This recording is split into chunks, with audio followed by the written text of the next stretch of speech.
தாவேகாவுக்கு வந்து ஒரு மிகப்பெரிய சிக்கல் தான். உதாரணத்துக்கு விரைவில் வந்து அந்த உள்ளாட்சி தேர்தல்லாம் வரும். அப்படி வரும்போது தாவேகாவுடைய வெற்றி வாய்ப்பை பாதிக்கிற அளவுக்கு இந்த பிரச்சனை மக்களை வந்து ஒரு கொதிப்படை வைக்கும் தான் நினைக்கிறேன். ஒரு மாத காலத்தில் அவர்களுடைய செயல்பாடுகளை பார்த்து வந்து நம்ம மார்க் போடுறதுங்கிறது சரியா வராது. எந்த அளவுக்கு அப்படின்னா, இப்ப ஒரு கல்வியாண்டு துவங்கி ஒரு மாதாந்திர டெஸ்ட் வச்சுட்டு அதுல ஒருத்தருடைய மார்க்கை பார்த்து ஒருத்தருடைய திறமையை மதிப்பிடுற மாதிரி தான் இந்த ஒரு மாதத்தை வைத்து நம்ம அவருடைய ஆட்சியை எடை போடுறது. மின்வெட்டு அப்படிங்கிறது ஒரு தமிழகம் தழுவிய மிகப்பெரிய பிரச்சனையா இருக்கு. அதுவும் இன்னைக்கு பாருங்க, இப்ப உள்ள சூழல்ங்கிறது பாத்தீங்கன்னா கடுமையான வெயில் நேரம். இப்ப இந்த நேரத்துல வந்து உங்களுக்கு மின்வெட்டு அப்படின்னா மக்கள் அதை எப்படி வந்து ஃபேஸ் பண்ண முடியும்? பீஸை பிடுங்குறாங்க, டிரான்ஸ்ஃபார்மரை சேதப்படுத்துறாங்கிற மாதிரி ஒரு காரணம் சொல்றாங்க. அப்படி ஒரு சில இடங்களில் நடந்திருக்கலாம். நேற்று மின்துறை அமைச்சர் நிர்மல்குமாரே ஒரு சிசிடிவி ஃபுட்டேஜை வெளியிடுறாரு. அதே அண்ணாமலையுடைய வருகை வந்து விஜய்க்கு ஒரு சிக்கலை ஏற்படுத்தும் அப்படின்ற விமர்சனங்கள் முன்வைக்கிறாங்க. ஏன்னா அவருக்கும் இளைஞர் சக்தி இருக்கு. இவரும் 234 தொகுதியில கண்டெஸ்ட் பண்ணி இவரும் 234 தொகுதியிலும் டெபாசிட்டை பறி கொடுப்பார். அதன் மூலமாக சீமானுக்கு வேணா இவர் போட்டியாக இருப்பதற்கு அண்ணாமலை ஆமா கண்டிப்பா ஸ்டாலின் அவர்கள் சொல்லியிருப்பாங்க 6 மாசம் பார்க்கலாம் தாவேகா ஆட்சி எப்படி இருக்கும் அப்படின்னு. ஆனா இப்ப போற போக்க பார்த்தா தாவேகா ஆட்சி 3 மாசம் கூட தாங்காது அப்படின்றத பதிவு செஞ்சிருப்பாரு. எதனால அதை சொல்றாரு அப்படின்ற ஒரு கேள்வி முன்வைக்கிறாங்க. தாவேகாக்கு வந்து ஒரு 125 சீட்ல ஜெயிச்சிருக்காங்கன்னு வச்சு மு.க. ஸ்டாலின் இந்த வார்த்தையை பயன்படுத்துவாரா? தமிழகத்துல இப்ப திமுக தனித்து இருக்கு, இவங்க மீண்டு வரதுக்கான ஒரு வேலைகளை அனலைஸ் பண்ணிட்டு இருக்காங்க. அதாவது தனித்து விடப்பட்டது அப்படிங்கிறது இப்ப நீங்கள் வந்து ஒரு நாகரிகமா சொன்னதா எடுத்துக்கணும். உண்மையாகவும் வெளிப்படையாகவும் சொல்லணும் அப்படின்னா, தமிழ்நாட்டு அரசியலில் இந்த தேர்தலுக்கு பிறகு திமுக அனாதையாக விடப்பட்டதுதான் உண்மை.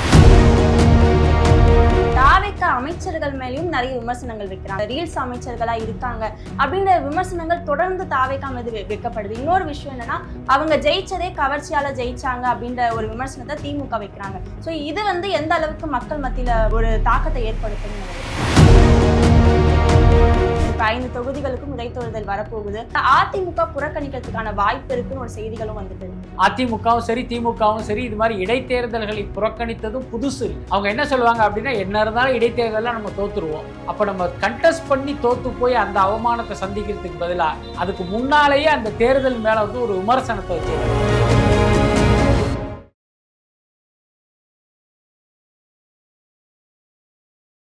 C7 வாய்ஸ் நேயர்களுக்கு வணக்கம். இன்றைய நேர்காணலில் நம்மோடு இணைந்திருக்கிறார் ஜேர்னலிஸ்ட் பிஸ்மி அவர்கள். வணக்கம் சார். வணக்கம். இப்ப அரசியல் களத்துல விஜய் ஆட்சி அமைச்ச பிறகு நிறைய விமர்சனங்களை அவர் மேல வைக்கிறாரு. 1 மாசம் கூட இவங்க தாங்க மாட்டாங்க அப்படின்ற அளவுக்கு விஜய் ஆட்சி மேல நிறைய விமர்சனங்கள் வருது. நீங்க இப்ப இந்த 1 மாத காலமா தாவேகா ஆட்சியை எப்படி பாக்குறீங்க சார்? அதாவது 1 மாத காலத்தில் அவர்களுடைய செயல்பாடுகளை பார்த்து வந்து நம்ம மார்க் போடுறதுங்கிறது சரியா வராது. எந்த அளவுக்கு அப்படின்னா, இப்ப ஒரு கல்வியாண்டு துவங்கி ஒரு காலாண்டு பரீட்சைக்கு முன்னாலேயே ஒரு மாதாந்திர டெஸ்ட் வச்சுட்டு அதில் ஒருத்தருடைய மார்க்கை பார்த்து ஒருத்தருடைய திறமையை மதிப்பிடுற மாதிரி தான் இந்த 1 மாதத்தை வைத்து நம்ம அவருடைய ஆட்சியை எடை போடுறது. ஸோ அந்த அடிப்படையில் இருந்தாலும் அது ஒரு கேள்விக்கான ஒரு பதிலாக நம்ம சொல்லணும் அப்படின்னா, பல்வேறு விஷயங்களில் அவர்களுடைய செயல்பாடுங்கிறது சிறப்பாக தான் இருக்குது. இப்போ உதாரணத்துக்கு திமுக ஆட்சியில் பல்வேறு டெண்டர்களில் ஏகப்பட்ட கமிஷன் விளாண்டதெல்லாம் தெரிஞ்சு அதை எல்லாமே அவங்க கை வைக்கிறாங்க. அப்படி கொடுக்கப்பட்ட டெண்டர்களை வந்து ரத்து பண்ணுறாங்க. இந்த மாதிரி பல பாசிட்டிவான விஷயங்கள்லாம் நடந்துகிட்டு இருக்கு. ஆனால் இது எல்லாத்தையுமே பின்னுக்கு தள்ளுற மாதிரி இன்னைக்கு மின்வெட்டு அப்படிங்கிறது ஒரு தமிழகம் தழுவிய மிகப்பெரிய பிரச்சனையா இருக்கு. அதுவும் இன்னைக்கு பாருங்க, இப்போ உள்ள சூழல்ங்கிறது பார்த்தீங்கன்னா கடுமையான வெயில் நேரம். இப்போ இந்த நேரத்தில் வந்து உங்களுக்கு மின்வெட்டு அப்படின்னா மக்கள் அதை எப்படி வந்து ஃபேஸ் பண்ண முடியும்? ஆனால் அதுக்கு இவங்க என்ன சொல்கிறாங்க, இது திமுக காரங்க பண்ணுற சதி, எங்கள் ஆட்சிக்கு கெட்ட பேர் ஏற்படுத்துறதுக்காக இவர்களுடைய விசுவாசிகள் மின்வாரியத்தில் இருக்காங்க, அவர்களை கொண்டு வந்து ஃபீஸை பிடுங்குறாங்க, டிரான்ஸ்ஃபார்மரை சேதப்படுத்துகிறாங்கங்கிற மாதிரி ஒரு காரணம் சொல்கிறாங்க. அப்படி ஒரு சில இடங்களில் நடந்திருக்கலாம். நேற்று மின்துறை அமைச்சர் நிர்மல்குமாரே ஒரு சிசிடிவி ஃபுட்டேஜை வெளியிடுறாரு. அதில் 2 பேர் அந்த ஃபீஸ் கேரியர் திருடிட்டு போகிறாங்க. இதெல்லாம் ஓகே. அது வந்து 1-2 இடங்களில் அப்படி நடந்திருப்பதற்கு வாய்ப்பு இருக்குது. ஆனால் தமிழ்நாடு முழுக்க ஏற்பட்ட மின்வெட்டுக்கு அது காரணம் கிடையாது. ஆக திமுக மீது பழி போட்டு இவர்கள் தங்கள் தவறுகளிலிருந்து தப்பிக்க பார்க்குறாங்க. அது வந்து அப்பட்டமாக தெரியுது. இதுக்கு வந்து உடனடியாக இவர்கள் வந்து அதுக்கான உரிய தீர்வை எட்டலை அப்படின்னா நிச்சயமா தாவேகாவுக்கு வந்து ஒரு மிகப்பெரிய சிக்கல் தான். உதாரணத்துக்கு விரைவில் வந்து அந்த உள்ளாட்சி தேர்தல்லாம் வரும். அப்படி வரும்போது தாவேக்காவுடைய வெற்றி வாய்ப்பே பாதிக்கிற அளவுக்கு இந்த பிரச்சனை மக்களை வந்து ஒரு கொதிப்படைய வைக்கும்னு தான் நினைக்கிறேன். சார், இதுக்கு முன்னாடி வந்து மு.க. ஸ்டாலின் அவர்கள் சொல்லியிருப்பாங்க, 6 மாசம் பார்க்கலாம் தாவேக்கா ஆட்சி எப்படி இருக்கும் அப்படின்ட்டு. ஆனா இப்ப போற போக்க பார்த்தா தாவேக்கா ஆட்சி 3 மாசம் கூட தாங்காது அப்படின்றத பதிவு செஞ்சிருப்பாரு. எதனால அத சொல்றாரு அப்படின்ற ஒரு கேள்வி முன்வைக்கிறாங்க. இன்னொன்னு வந்து இப்ப தாவேக்கா ஆட்சியிலுமே ஊழல் அதிகமாயிட்டு இருக்கா அப்படின்ற ஒரு கேள்வியும் வருது. தாவேக்கா ஆட்சியை பொறுத்த வரைக்கும் ஊழல் நடப்பதற்கு வாய்ப்பு இல்லை. அதாவது இப்போ எதிர்காலத்தில் எப்படிங்கிற சான்றிதழை நம்ம கொடுக்க முடியாது. இப்போ ஏன் ஊழல் நடக்கலை அப்படின்னு சொல்கிறோம் அப்படின்னா, இப்போ தாவேக்காவில் வெற்றி பெற்ற எம்எல்ஏக்களும் அமைச்சர்களாக இருப்பவர்களும் யோக்கிய சிகாமணிகள்னு அர்த்தம் கிடையாது. அவர்களுக்கு ஊழல் பண்ண தெரியல. இப்போ ஒரு அமைச்சராக ஒருத்தர் வந்திருக்காருன்னா, நேற்று வரைக்கும் விஜய் ரசிகராக விசில் அடிச்சுக்கிட்டு இருந்தவர் இன்னைக்கு திடீர்னு ஒரு அமைச்சராக போய் உட்காரும் போது இந்த டிபார்ட்மெண்ட்டில் வருமான வாய்ப்புகள் என்னவெல்லாம் இருக்குன்னே அவருக்கு தெரியாது. இப்போ உதாரணத்துக்கு எந்தெந்த டெண்டரில் எப்படி எப்படியெல்லாம் கமிஷன் அடிக்கலாம், கட்டிங் போடலாங்கிறதே அவருக்கு தெரிஞ்சிருக்காது. அதனால இதுவரைக்கும் எந்த ஊழலும் நடக்கலை அப்படின்னு நம்ம உறுதியாக சொல்லலாம். அதுக்கப்புறம் மு.க. ஸ்டாலின் சொல்கிற இந்த 3 மாசத்துல ஆட்சி கவிழ்ந்துருங்கிற அந்த விஷயம், மு.க. ஸ்டாலின் திடீர்னு ஜோதிடர் ஆயிட்டார் அப்படின்லாம் அர்த்தப்படுத்திக்க வேணாம். தாவேக்கா ஆட்சி வந்து ஒரு மைனாரிட்டி ஆட்சி. என்னன்னா திமுக கூட்டணியில் தேர்தலை சந்தித்த கட்சிகளோட தயவில் ஆட்சி நடந்துகிட்டு இருக்கு. அப்ப இவங்க தொடர்ந்து அப்படி தப்பு பண்றாங்க. இப்ப உதாரணத்துக்கு பாருங்க, இந்த மின்வெட்டுங்கிறது ஒரு தீராத பிரச்சனையாக மாறும்போது தாவேக்கா அரசுக்கு இடதுசாரிகள் கொடுத்த ஆதரவை வாபஸ் வாங்குவதற்கு வாய்ப்பு இருக்கு. அவர்களை பொறுத்த வரைக்கும் மக்களுக்கான அரசியல் நடத்துகிற ஒரு இயக்கம். அவங்க வந்து என்றைக்குமே மக்கள் பக்கம்தான் நிற்பாங்க. மக்களுக்காக பாடுபடுகிற கட்சி தான் இடதுசாரிகள். அப்படி இருக்கும்போது நாம ஆதரவு கொடுத்த ஆட்சியில் இருக்கிற தாவேக்கா மின்வெட்டு பிரச்சனையை தீர்க்கல, அதனால மக்கள் வந்து பெரிய சிரமத்துக்கு ஆளாகிறாங்கன்னு தெரியும் போது நாங்கள் தாவேக்காக்கு ஆதரவு தரமாட்டோம்னு சொல்வதற்கு வாய்ப்பு இருக்கு. அந்த மாதிரி பார்த்தீங்கன்னா திமுக கூட்டணியில் இருந்த கட்சிகள் தயவில் தாவேக்கா நடப்பதால் இப்போ திமுகவே பார்த்தீங்கன்னா ஒரு பாலிடிக்ஸ் பண்ணி இந்த ஆதரவை வாபஸ் வாங்க வைக்கிற வேலையிலும் இறங்கலாம். அதுக்கும் வாய்ப்பு இருக்கு. திமுக அப்படிப்பட்ட அரசியலையும் செய்ய தயங்காத ஒரு கட்சி தான். அதை வச்சு என்னன்னா அவர் ஒரு சின்னதாக ஒரு மிரட்டுறாரு, நீங்க வந்து ஒரு 3 மாசம் கூட தாங்க மாட்டீங்க அப்படின்னு. இதே ஒரு பேச்சுக்கு சொல்றேன், தாவேக்காக்கு வந்து ஒரு 125 சீட்ல ஜெயிச்சிருக்காங்கன்னு வச்சுங்க. மு.க. ஸ்டாலின் இந்த வார்த்தையை பயன்படுத்துவாரா, நீங்க 3 மாசத்துல கவுந்துருவீங்க 6 மாசத்துல கவுந்துருங்கன்னு சொல்ல முடியுமா? முடியாது. என்னன்னா அவங்க கிட்ட மெஜாரிட்டி இருக்கும். அப்ப யாராலையுமே ஆட்சியை கவிழ்க்க முடியாது. ஆனா இன்னைக்கு வந்து ஒரு மைனாரிட்டி அரசுங்கிறதுனால இதை வந்து ஒரு த்ரெட் மாதிரி அவர் பயன்படுத்துறாரு. சார், அதே சமயம் இப்ப இருக்கிற சூழல்ல வந்து திமுக தனித்து விடப்பட்டது அப்படின்ற ஒரு விமர்சனத்தையும் முன்வைக்கிறாங்க. ஏன்னா விசிகால இருந்து எல்லாருமே இப்ப தாவேக்கா பக்கம் போகிறதுக்கான சூழல் இருக்கு. அப்படி இருக்கும்பொழுது தமிழகத்துல இப்ப திமுக தனித்து இருக்கு, இவங்க மீண்டு வர்றதுக்கான ஒரு வேலைகளை அனலைஸ் பண்ணிட்டு இருக்காங்க அப்படின்ற ஒரு விமர்சனம் முன்வைக்கிறாங்கல்ல சார். அதாவது தனித்து விடப்பட்டது அப்படிங்கிறது இப்ப நீங்கள் வந்து ஒரு நாகரிகமா சொன்னதா எடுத்துக்கணும். ரொம்ப உண்மையாகவும் வெளிப்படையாகவும் சொல்லணும் அப்படின்னா, தமிழ்நாட்டு அரசியலில் இந்த தேர்தலுக்கு பிறகு திமுக அனாதையாக விடப்பட்டிருக்கிறது. அதுதான் உண்மை. நம்ம இப்படி சொல்றதுனால திமுகவை குறைச்சி மதிப்பிடுறோம் அல்லது அவர்களை அவமானப்படுத்துறோம்லாம் நம்ம எடுத்துக்க வேண்டியதில்லை. என்ன காரணம்னா திமுகவுடைய மிகப்பெரிய பலமே அவர்களுடைய தோழமை கட்சிகள் தான்.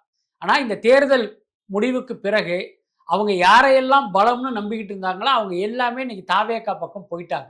இன்னும் சொல்ல போனால் இந்திய யூனியன் முஸ்லீம் லீக்கெல்லாம் திமுகவோடு வந்து ஒரு பின்னி பிணைந்த கட்சி. ஏன்னா உணர்வு ரீதியாகவே அவங்களே வந்து இப்ப உள்ள அமைச்சர் பதவி தர்றேன் அப்படிங்கும்போது நடையை கட்டிட்டு போயிட்டாங்க.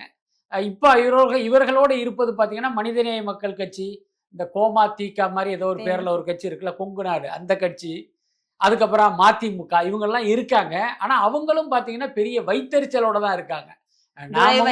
இடையில பேசினது அதேதான், நம்ம சொந்த சின்னத்துல போட்டிட்டு இருந்தா நேரம் நம்மளும் அமைச்சர் ஆயிருக்கலாம். உதயசூரியன்ல போட்டிட்டு நம்மளை இந்த மாதிரி காலி பண்ணிட்டாங்களேங்கிற அந்த ஆற்றாமையில தான் அவர்களே இருக்காங்க. அப்போ உணர்வுபூர்வமாக இந்த கட்சிகள் திமுகவோட இல்லை. எப்போ வேணாலும் தாவேக்கா பக்கம் அவங்க நடைய கட்டுறதுக்கு கூட வாய்ப்பு இருக்கு. இப்போ உதாரணத்துக்கு சொல்றேனே, மதிமுக உதயசூரியன் சின்னத்துல போட்டிட்டாங்க, அதனால வேற வழி இல்லாம அந்த கூட்டணியில இருக்காங்க. ஒரு பக்கம் வைகோவும் இன்னொரு பக்கம் துரை வைகோவுமே ரொம்ப வெளிப்படையாவே பேச ஆரம்பிச்சிட்டாங்க. திமுக எங்களை நிர்பந்தப்படுத்தியது, நெருக்கடி கொடுத்ததெல்லாம் பேச ஆரம்பிச்சிட்டாங்க. இந்த மோதல் ஒரு வகையில முற்றுதுன்னு வச்சுங்களேன். என்ன பண்ணுவாங்கன்னா, இவர்கள் எம்எல்ஏ பதவியை ராஜினாமா பண்ணிட்டு தாவேக்கா கூட்டணிக்கு போய் தாவேக்கா கூட்டணியில வந்து அவங்க தேர்தலை சந்திப்பதற்கு வாய்ப்பு இருக்கு. ஸோ அந்த மாதிரி எல்லாம் நடக்கும் போது திமுகங்கிறது தமிழ்நாட்டு அரசியலில் ஒரு அனாதை தான். ஆனா இது நிரந்தரம் அல்ல.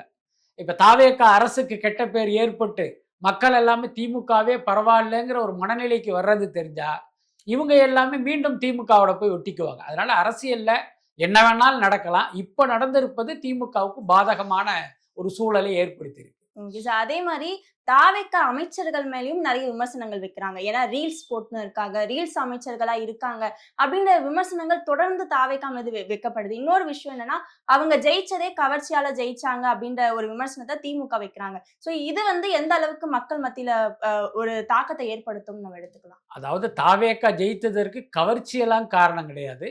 ஒரு விஜய் மீதான அந்த அபிமானம் அல்லது அந்த வெறி அப்படி எது வேணாலும் சொல்ல. பொதுவாகவே சினிமா நடிகர் அப்படின்னாலே எல்லாருக்குமே அவர் மீது பார்த்தீங்கன்னா ஒரு பெரிய மயக்கம் இருக்கும். ஸோ அது வேணா அவர் வெற்றி பெற வச்சிருக்கோம்.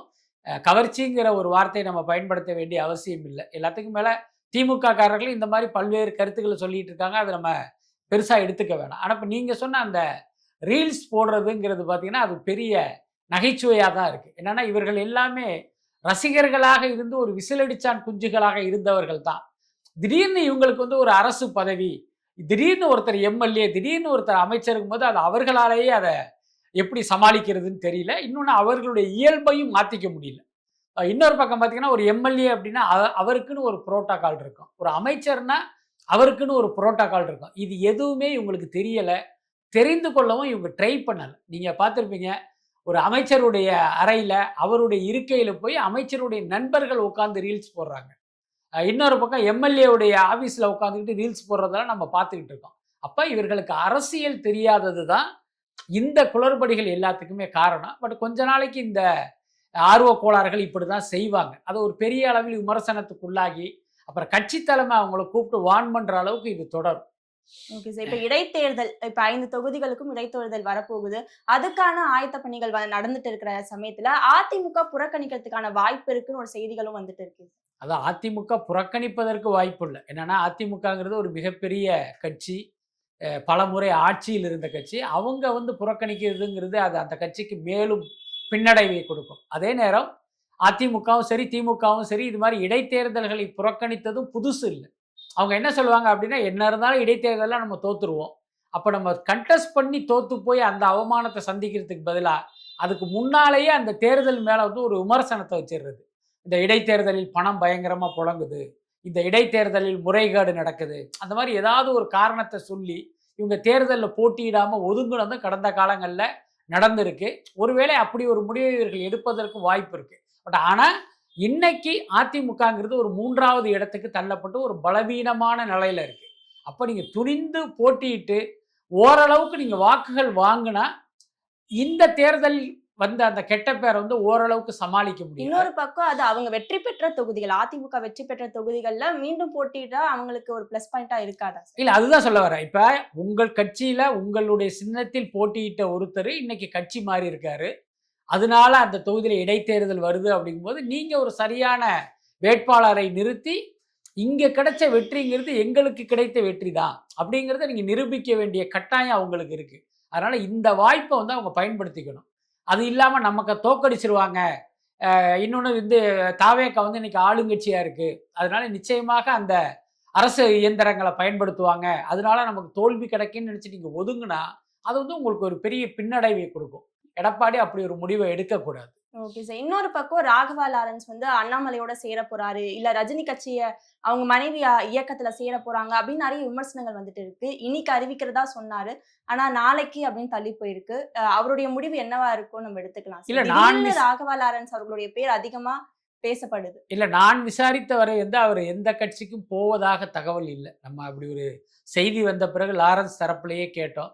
அவர் ஏதோ ஒரு அமைப்பு அந்த மாதிரி ஒன்று தொடங்குற ஐடியாவில் இருக்கிற மாதிரி தான் சொல்றாங்க. முதல்ல வந்த செய்தி உங்களுக்கு கேள்விப்பட்டிருப்பீங்க, திருச்சி கிழக்கில் தாவேக்கா சார்பா போட்டியிட போறாரு அப்படிங்கிற மாதிரிலாம் தகவல் வந்தது. பட் ஆனால் ஒரு விஷயம் என்னன்னா, லாரன்ஸுக்கு நீண்ட காலமாகவே அரசியலில் அடியெடுத்து வைக்கணுங்கிற ஒரு ஆசை இருக்கு. இங்க ஒவ்வொரு முறை அதற்கான சூழல் உருவாகும் போதெல்லாம் அப்படி மெல்ல காலை வச்சு பார்ப்பாரு. இந்த ஆழம் பார்க்கறதுன்னு சொல்லுவாங்கல்ல, உங்களுக்கு ஞாபகம் இருக்குன்னு நினைக்கிறேன். அந்த ஜல்லிக்கட்டு டயத்துல இவர் மேல திடீர்னு வந்து அந்த ஊடக கவனம் திரும்புது. ஸோ அதை பயன்படுத்தி நம்ம ஏதாவது ஆரம்பிக்கலாமா, அதை தமிழ்நாடே தன் பின்னால் நிற்பது போன்ற ஒரு மாயை வந்து உருவானது அல்லது உருவாக்கப்பட்டது. அப்போ என்ன பண்ணாருன்னா, இதை பயன்படுத்தி நம்ம கட்சி ஆரம்பிக்கலாங்கிற மாதிரி ஒரு யோசனை அவருக்கு இருந்தது. அதுக்கப்புறம் பார்த்தீங்கன்னா அதிலிருந்து பின்வாங்கினாரு. அப்புறம் ரஜினி கட்சி ஆரம்பிக்கிற மாதிரி ஒரு சூழல் வரும்போது அங்கே இவர் உள்ள பூந்து அது உள்ளார வரலாங்கிற மாதிரி பிளான் பண்ணார். அப்புறம் அதுவும் நடக்கலை. ஸோ இன்னைக்கு விஜய்க்கு வந்து இவ்வளோ பெரிய வெற்றி கிடைத்த பிறகு அடடா நம்மளும் உள்ள வரலாமே அப்படிங்கிற எண்ணம் அவருக்கு வந்திருக்கலாம். ஆனால் எனக்கு தெரிஞ்ச அவர் தாவேகா வேட்பாளராக திருச்சி கிழக்கில் போட்டியிடலை. அது வந்து நம்ம கன்ஃபார்மாக சொல்லலாம். தாவேகா தரப்புலையும் நான் விசாரித்தேன்.